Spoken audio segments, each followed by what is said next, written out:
आप सभी को जय मसीह की, प्रेज द लॉर्ड। तो स्वागत है मेरे YouTube चैनल पर आप सभी का। तो प्रभु का मैं धन्यवाद देता हूं आज के सुंदर दिन के लिए कि प्रभु ने मुझे आज के दिन में स्वस्थ रखे और एक नए टॉपिक के साथ आप सभी के बीच में आने के लिए मुझे मदद दिया। तो मेरे प्रियो, आज का टॉपिक है बाइबल क्या बताती है परमेश्वर की संतान और शैतान की संतान को पहचानने के विषय में या जानने के विषय में, या हम लोग कैसे जान सकते हैं इस विषय में। तो इन्हीं विषय पर आज मैं आप सभी के बीच में वचन के साथ बातचीत करना चाहता हूं या बताना चाहता हूं। तो मेरे प्रियो, आप लोग वीडियो के अंत तक बने रहें कि आज का ये जो टॉपिक है आप सभी को पूरा समझ में आ जाए। और आप लोग कभी भी स्किप मत कीजिएगा, नहीं तो आप लोगों को आज का ये जो टॉपिक है समझ में नहीं आएगा।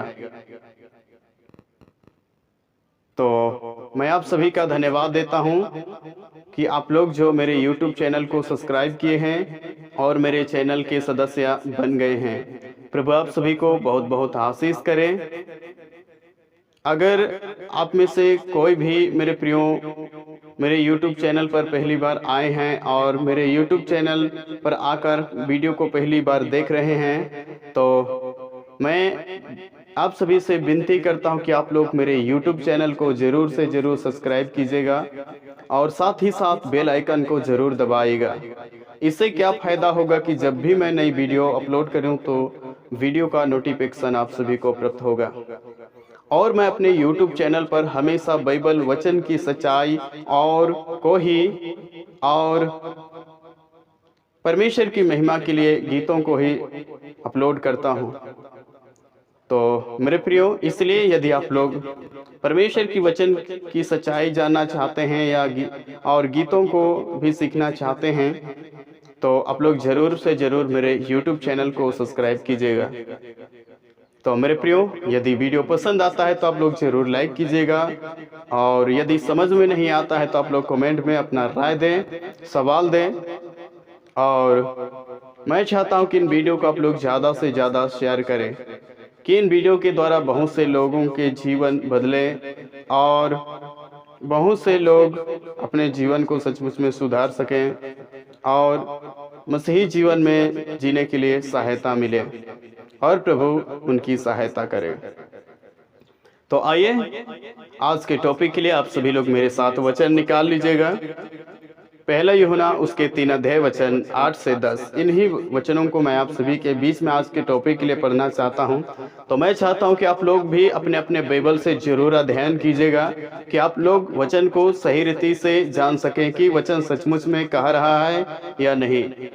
अगर आप लोग नहीं पढ़िएगा तो दिक्कत हो सकता है, इसलिए आप लोग जरूर पढ़िए ताकि आप लोग भी जान सके कि मैं सच बोल रहा हूं या नहीं। इनको भी आप लोग जान सके, इसलिए आप लोग जरूर पढ़िएगा, ठीक है।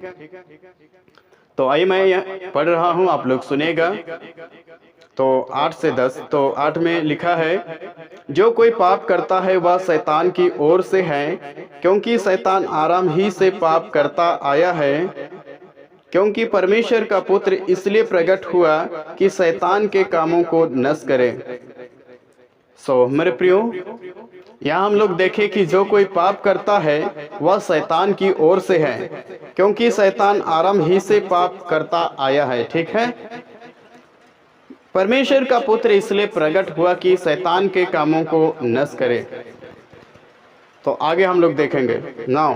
जो कोई परमेश्वर से जन्मा है वह पाप नहीं करता, क्योंकि उसका बीज उनमें बना रहता और वह पाप कर ही नहीं सकता, क्योंकि परमेश्वर से जन्मा है। 10, इसी से परमेश्वर की संतान और शैतान की संतान जाने जाते हैं।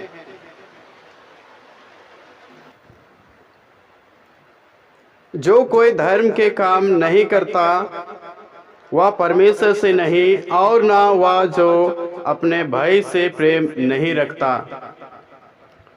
मेरे प्यारे अजीजों, यहाँ पर हम लोग देखे सुने पढ़े तो हम लोग देखते हैं कि जो कोई पाप करता है वह शैतान की ओर से है, क्योंकि शैतान आराम ही से पाप करता आया है।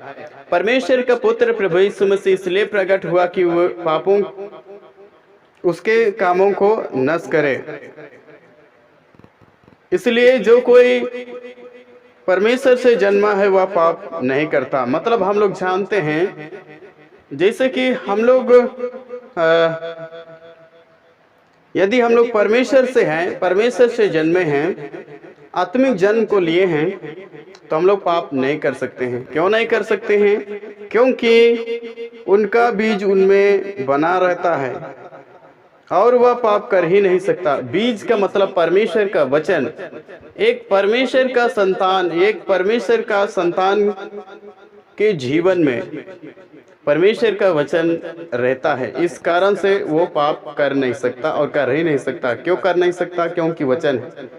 कि जैसे कहता है कि जो बुराई है उसको मत करना, इस तरह से बाइबल रोकता है।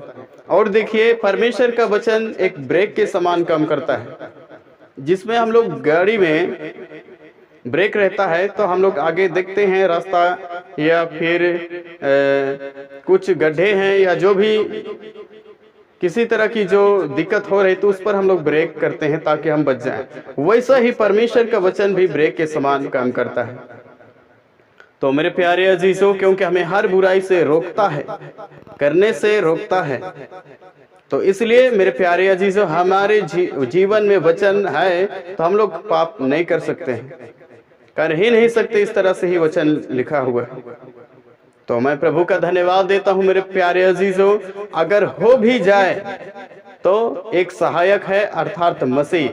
हमें पश्चाताप करना बहुत जरूरी है। अगर पाप हो भी जाए तो हम पश्चाताप करें, अपने गलतियों को स्वीकार करें। कि वचन ही भी कहता है कि यदि हम अपने पापों को मान ले तो परमेश्वर हमें सारे पापों से और सारे अधर्म से शुद्ध करने में विश्वास योग्य एवं धर्मी है। पापों को क्षमा करने एवं सारे अधर्म से शुद्ध करने में, ठीक है। तो मेरे प्यारे अजीजों, इसलिए हम सभी को ये बातों को ध्यान देना बहुत ही जरूरी है कि अगर हम सभी मसीही हैं और परमेश्वर से हम लोग जन्मे हैं, क्योंकि हम लोग यूहन्ना उसके 1:12 हम लोग देखते हैं कि जितनों ने उसे ग्रहण किया उन्हें परमेश्वर का संतान होने का अधिकार दिया, अर्थात जो उनके नाम पर विश्वास करते हैं। मेरे प्रियो, आज हम लोग परमेश्वर की यदि संतान हैं तो हमारे अंदर परमेश्वर का वचन होना चाहिए। आज क्यों कर एक मसीही व्यक्ति के जीवन में वचन नहीं रहता? क्योंकि वचन को वो मान्य नहीं रखता है।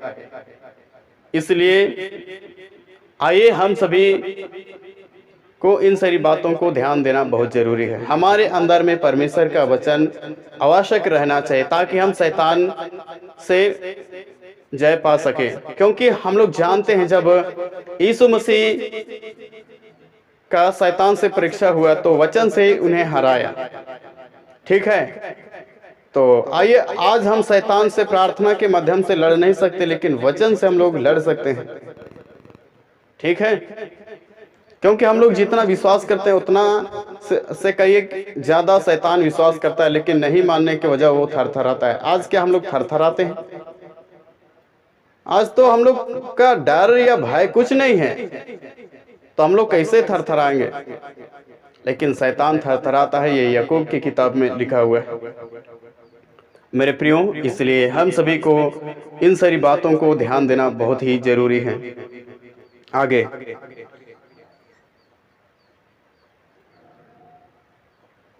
इसी से परमेश्वर की संतान और शैतान की संतान जाने जाते हैं। जो कोई धर्म के काम नहीं करता वह परमेश्वर से नहीं, और ना वह जो अपने भाई से प्रेम नहीं रखता।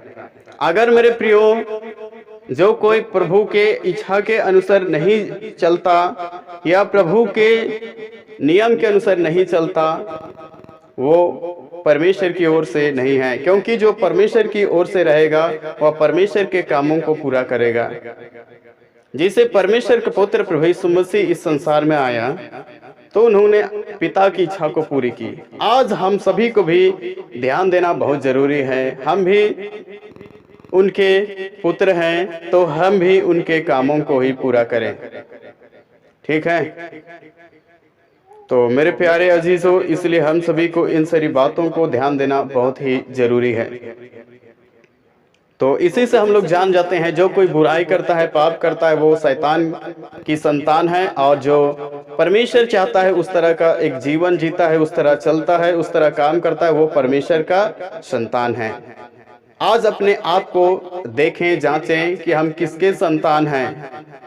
अगर हम लोग प्रभु में आकर भी हम शैतान के गुण को प्रकट करते हैं तो हम शैतान के हैं। अगर हम लोग प्रभु में आए हैं और प्रभु के आज्ञा के अनुसार हम लोग जीवन जी रहे हैं तो हम लोग परमेश्वर के संतान हैं। और मेरे प्रियो, हम सभी ने देखे कि आज हम प्रभु परमेश्वर के जब हम संतान हैं तो पाप कर नहीं सकते, कर ही नहीं सकते, क्योंकि उनका बीज हमें बना है। क्योंकि जो भी मैं बुराई, क्योंकि हम लोग जान जाते हैं क्या बुराई है क्या बुराई नहीं है, जान जाते हैं, तभी तो हम लोग मन फिराते हैं कि मैंने बहुत से पाप किए, बुराई किए, अब मैं नहीं करना चाहता। इस तरह पाप और बुराई एक व्यक्ति को पता चलता है तभी वो पश्चाताप करता है। ठीक है। इसलिए क्या पाप है क्या नहीं है बाद में ये नौबत नहीं आनी चाहिए। मसीह में आकर हमें पहले ही जानना होगा, पहले ही मन फिराने के समय में इन सारी पाप के विषय में जानना बहुत जरूरी है। ठीक है, ताकि हम फिराएं। ठीक है, क्योंकि पाप से ही पश्चाताप करके हम लोग प्रभु में आते हैं और हमारा जीवन को हम लोग समर्पित करते हैं। हम लोग जान जाते हैं कि हम खुद नहीं हैं, यीशु मसीह हमें दाम देकर मोल लिया है कि हम हमारी देह के माध्यम से परमेश्वर की महिमा हो। तो मेरे प्यारे अजीजों, अगर आप सभी को वचन समझ में नहीं आया तो आप लोग जरूर कमेंट बॉक्स में अपना राय दें। और मैं चाहता हूं कि आप लोग इन वीडियो को ज्यादा से ज्यादा अपने प्रियजनों तक जरूर शेयर करें। ठीक है, कि उन लोग भी इन वचनों को सुनकर सावधान हो और वे लोगों को प्रभु सहायता करे आगे बढ़ने में, आत्मिक जीवन में। तो आइए, आज के लिए इतना ही। मैं एक नई टॉपिक के साथ फिर से आऊंगा। तब तक प्रभु आप सभी को